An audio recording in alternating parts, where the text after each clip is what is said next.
जय जगन्नाथ पे तुम मो यूट्यूब चैनल लिपो क्लासेस को स्वागत। तो पूर्व पे देखी कि वायु प्रदूषण कौन, तापर आम देखी जल प्रदूषण कौन। तो आज वीडियो पे देखिए कि मृत्तिका प्रदूषण कौन। तो वायु प्रदूषण केमती हुए आम जानिले, जल प्रदूषण केमती हुए जानिले, ताको आम केमती तार प्रभाव विषय आम जानिले, ताको आम केमती कंट्रोल कर से विषय आम जानिले। तो से भाई आम मृत्तिका प्रदूषण कौन, मृत्तिका प्रदूषणटा केमती हुए ହେଲା ପରେ ତାର କ'ଣ ପ୍ରଭାବ ପଡ଼େ ଏବଂ ତାକୁ ଆମେ କେମିତି କଣ୍ଟ୍ରୋଲ କରିପାରିବା। ତ ଏଇ ତିନୋଟି ବିଷୟରେ ଆମେ ସବୁବେଳେ ଧ୍ୟାନ ଦେବା ଏବଂ ଏକ୍ଜାମ୍ରେ ମଧ୍ୟ ଏଇଭଳି ହିଁ କ୍ୱେଶ୍ଚିନ୍ ପିଲାମାନେ ତୁମର ଆସିବ। ତ ମୃତ୍ତିକା ପ୍ରଦୂଷଣ କ'ଣ, ତ ତାର ଉତ୍ସ ଗୁଡ଼ିକ କ'ଣ, ମୃତ୍ତିକା ପ୍ରଦୂଷଣ ବା ମୃତ୍ତିକା ପ୍ରଦୂଷଣର ପ୍ରଦୂଷକ ମାନେ କିଏ। ପ୍ରଥମେ ଆସିବ ମୃତ୍ତିକା ପ୍ରଦୂଷଣ କ'ଣ, ତାର ଉତ୍ସ କ'ଣ, ତାର ପ୍ରଭାବ କ'ଣ ପଡ଼ିପାରେ ଆମ ସମାଜ ଉପରେ ଏବଂ ତାର ନିୟନ୍ତ୍ରଣ କ'ଣ ରହିଛି। ତ ଏତିକି ହିଁ ତୁମେ ଧ୍ୟାନ ଦିଅ। तो डेरी न करी चलो स्टार्ट करें पे क्लास टी। तो मृत्तिका हूँ पृथ्वी पृष्ठर उपरी भाग। तो मृत्तिका मैंने समस्त जानी मृत्तिका सहित आम दैनंदिन जीवन परिचित। मृत्तिका उपर उद्भिद मैंने बढ़ती, समस्त पे जानी मृत्तिका पर आम उद्भिद मैंने बढ़ती। तेणु माटीर प्रकार प्रकार गठन जलधारण क्षमता उपर उद्भिद मान वृद्धि निर्भर कै। तो गोटे गोटे जगह मैंने उद्भिद मैंने बढ़ी पारती ना, गोटे गोटे जगह बहुत भल भाव बढ़ती मृत्तिका देखिए। तो मृत्तिकार प्रकार कौ टाइप्र मटी से तार गठन केमती, तार जलधारण केमती कौन अच्छी से अनुजाई उद्भिद मान वृद्धि पर निर्भर करे। गोटे गोटे अंचल जोटे टे बालिया मटी रही तो से उद्भिद मैंने बहुत भल बढ़ी पारती, गोटे गोटे बढ़ी पारती भी। वायु और जल भली मृत्तिका मनीष को विभिन्न कार्य द्वारा प्रदूषित होता है। तो मनुष्य जो विभिन्न कार्य रही द्वारा से प्रदूषित होता है आमर किए ना मृत्तिका। तो मृत्तिकार मुख्य प्रदूषक गुड़ी है धातु, प्लास्टिक, पॉलीथिन, मनीष और पशुपक्षी मलमूत्र, काच, कागज, रबर, गृह निर्माण पदार्थ तथा बाली, सीमेंट, इटा। तो मृत्तिकार मुख्य प्रदूषक मैंने किए हेले ना धातु, प्लास्टिक, पॉलीथिन, मनीष, पशुपक्षी मलमूत्र, मनीष और पशुपक्षी मलमूत्र, काच, कागज,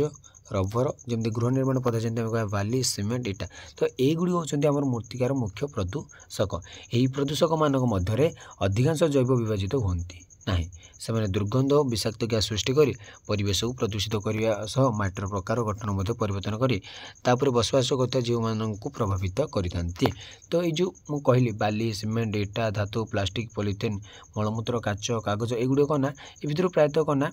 जैव विभाजित होती मैंने माटी में मिसी पारती ना, जमी काच माटी मिसी न था। तो पॉलीथिन गुड़ हठात माटी मिसी न था, प्लास्टिक जाक माटी मिसी न था, तो धातु गुड़ हठात मिसी न था। तो से कौन करते हैं दुर्गंध और विषाक्त ग्यास सृष्टि करती। से जो पड़ी रही माटी उपर तो से दुर्गंध सृष्टि करती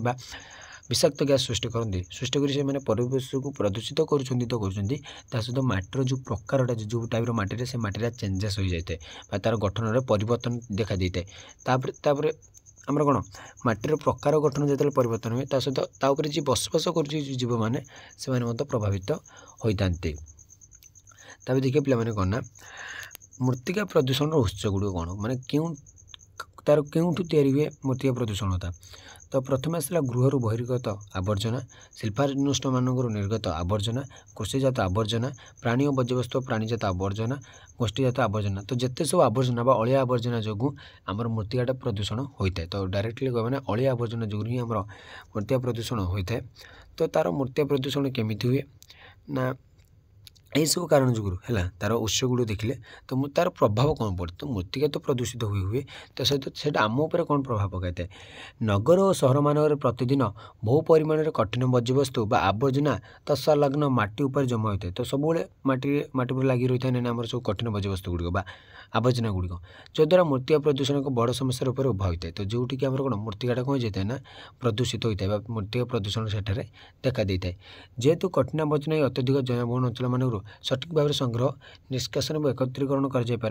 से सब जनबसित अंचल मृत्तिका अतिमात्रा प्रदूषित हुए और निम्नक्त बहुत समस्या सृष्टि करे। तो कौन होता है ना पे सब कठिन बज्यवस्तु आवर्जना जो फोपाड़ी देवा तो सीधे माटी लगी जाए। तो जो माटी जमा हो जाए तो सबुआड़े एमती माटी जमा होगले आम कौन कर सठिक भाव में संग्रह करें कि तार निष्कासन व एकत्रीकरण करें। तो से गुड़ा कौन ना मृत्तिका प्रदूषण मृत्तिकाटा नाम प्रदूषण होउची। तो मृत्तिका जो प्रदूषण होउची से जो जनजाति माने जनबसित अंचल में मृत्तिका अतिमात्रा बहुत मात्रा से प्रदूषित होता है मृत्तिकाटा आमर। तो कौन कौन सब समस्या सृष्टि कर देखा। पचमान कठिन जैविक आवर्जना उपर मशा और माछी भली रोग भाग मैंने वंश विस्तार करते से मशा माछी सब आम रोग भाग मैंने जो रोग जी सृष्टि करती तो से सब वंश विस्तार से करते जैविक आवर्जन अणुजीव मैंने वंश वृद्धि करते अणुजीव मशा माछी सब वंश विस्तार निज करते पचमान जैविक आवर्जन दुर्गंध सृष्टि जी न पचि जाए तो माने कौन पूरा पची सड़ी जाए पचमान माने पची सड़ी जाए से आवर्जन सब दुर्गंध सृष्टि हुए जोटा कि आम कौन से पाख देखिए आम जावासिया करें ना ता सहित वर्षा जल कठिन आवर्जना गुड़िक भासी जाए अन्य जलाशय मान जल को से प्रदूषित करते तो जो वर्षा जल कठिन आवर्जना गुड़िक भासी जाती और अन्य जलाशय जाकि से जल को प्रदूषित कर दिखती नाल नर्दमार कठिन आवर्जना सब अटकी जाए नर्दमा जल निष्कासन में बाधा सृष्टि करते याफल जो आबद्ध जल सृष्टि हुए से मशा मैंने वंशवृद्धि करते तो जितेबाला कठिन आवर्जना जब भासी जाए गोटे ड्रेन रे लगिगला तो से अटकी गला आ पानी एपट सेपट जापारे से जितेबाला पानी जमिब से पुणी मशा माछी हाथ में तो पॉलीथिन प्लास्टिक काच धातु भली प्रभृति अणुजैव विभाजन कठिन आवर्जना मृत्तिका उपर जमा हो रहा फल उद्भिद मानी से गोटे समस्या सृष्टि कही तो पॉलीथिन प्लास्टिक काच युड़ जो आमर कौन उद्भिद मान से गोटे समस्या सृष्टि करें तो देखिले पे सब कौन सब असुविधा होता है आम मृत्तिका प्रदूषण प्रभाव तो मृत्तिका प्रदूषण प्रभाव कह गले आम माने मशा माछी सब जो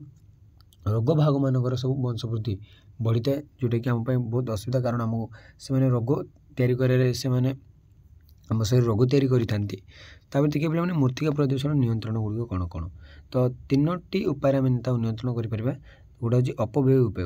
अपव्यय उपाय मैंने कौन देख पे ना कठिन बर्ज्यवस्तु मानक माटी उपर जलाशय भितर फोपाड़ा जमा करवा सेगुड़ जालीदेवा पद्धति को अपव्यय पद्धति कहुच्छे कि द्वारा परिवेश रक्षा करने परिवर्ते जमा करवा और जालिबा स्थान को प्रदूषित कर तो अपव्यय उपाय बोले आम कहवा ना कठिन जो बर्ज्यवस्तु गुड़ रहा ताकू आम माटी उपर जलाशय भितर फोपाड़ा जमा करवा सेगुड़ जालीदेवा तो ताकू माटी उपर गोटे जलाशय भितर आम फोपाड़ा ता भीतर जमा करवा सेगुड़ जालीदेवा पद्धति को आम कहवा अपव्यय पद्धति किंतु यहाँ द्वारा कौन ना परिवेश को आम रक्षा करने परिवर्ते आम जमा करवा और जालिबा स्थान प्रदूषित कर जोटा आम जमा करवा जोटा जालिबा से स्थान आम प्रदूषित होता है तो आम भावुँ ये गोटे जगह गदेदेवा तो निआं मारदेले से मृत्तिका प्रदूषण हेनी ना कि से जगह कौन अधिक प्रदूषण हम वायु प्रदूषित हम मृत्तिका प्रदूषित हम है सहित जदि पाखे जदि किसी जलाशय थो से प्रदूषित हम तो से आम गात खोली पोतीदेवा ही भल मो मतरे तो परिमाण आउ ह्रास पद्धति कठिन आवर्जना उत्पन्न ह्रास कर आम से प्रभाव परिवेश माने जो कठिन आवर्जना गुड़ रही तार जो उत्पन्नटा आम ह्रास करदे जहाँफल आम कौन से कुप्रभाव बंचीपर निज परिवेश को आम रक्षा कर तो परिवेश रक्षा पाइले कौन आम रक्षा पाइबा तो आसला पुनर्विनियोग पद्धति कठिन बर्ज्यवस्तु मानक पुनः प्रक्रियाकरण द्वारा उपयोगी पदार्थ परिणत कर तो जो कठिन बर्ज्यवस्तु गुड़ आम गोटे पुनः प्रक्रिया रिसाइक्लिंग प्रक्रिया आम पुणी द्वारा गोटे पदार्थ परिणत कर से गुड़िक आम बझेवा परिवर्ते आवश्यक पदार्थ उत्स हो पारे तो से बझ नुहे से गोटे आम आवश्यक पदार्थ गोटे उत्स हो पारे पुनः विनियोग पद्धतिर केतोटी उदाहरण दिगला तो आम कौन आदि रिसाइक्लिंग करदे से बझे रही से गोटे उत्स मैंने आम जेकोसी कार्य से आसीपारे जमती देख पे प्रथम अदरकारी कागज पुनः प्रक्रियाकरण पद्धति पैकिंग कार्डबोर्ड हाथ तैयारी चित्र कागज अभंगा कंडे और आहरी अनेक दीर्घस्थायी आम सामग्री प्रस्तुत करें जो अदरकारी कागज आम कंडे तैयारी कार्डबोर्ड तैयारी चित्र कागज सब तैयारी हाथ में तो से गोटे कौन कि वेस्ट है कि से आमर गोटे कौन से गोटे कार्य आसीपारा पे खेलीपर पे कि जापर से भितर ग्लास प्लास्टिक पॉलीथिन इत्यादि भाई अनेक कठिन बर्ज्यवस्तु को पुनः प्रक्रियाकरण द्वारा पुनः व्यवहार योग्य सामग्री प्रस्तुत कर तो से गुड़ा पुनः प्रक्रिया करके से तैयारी हो ग्लास प्लास्टिक पॉलीथिन तो मनुष्य और अन्य पशु मान मलमूत्र बायोगैस प्रस्तुत कर गृह जाळेनी चाहिदा मेटाइबा सह गृह को आम आलोकित कर तो गृहर चाहिदा मेटाइबा माने जाळेनी चाहिदा मेटाइबा सहित आम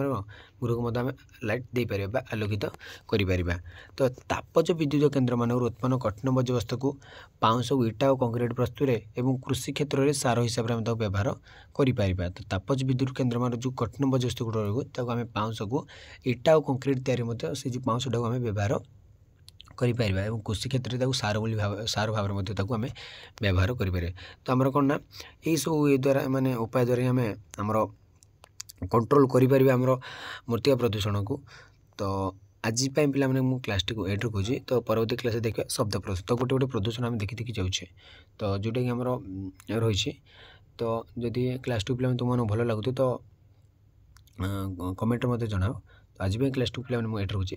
जय जगन्नाथ।